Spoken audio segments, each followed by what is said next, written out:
Can you name one of the oldest plants cultivated by man? Well, grapes fall into that category, and what's on the grapes does as well. I'm talking about microscopic yeast. It's used in the fermentation process, and it's also in many of the products that you pull off the shelf at your grocery store. Why? Well, let's talk some culinary science. Baker's yeast, of course, is used to leaven bread and gives it that yummy, yeasty, fermented flavor.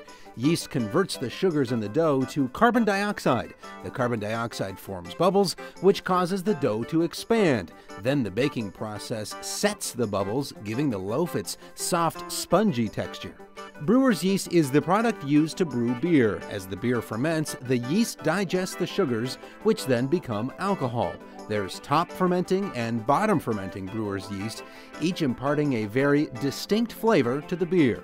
And you need yeast to make wine and distilled beverages, but you won't find those strains at the grocery store. You will find several yeast choices on the shelves at the grocery store, however. Fresh yeast cakes in the refrigerated section are popular among professional bakers, but have a short lifespan of about 10 days. And get this, there's 30 billion yeast cells in 1 gram of fresh yeast. Active dry yeast on the baking aisle has a much longer shelf life. The yeast cells are revived at home in water. And another form of yeast that is rising in popularity is instant. Add it directly to your dough and watch it grow.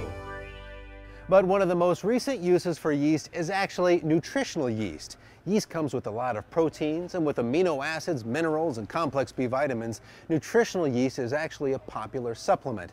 It has kind of a nutty Parmesan cheese flavor and comes in powder or flakes.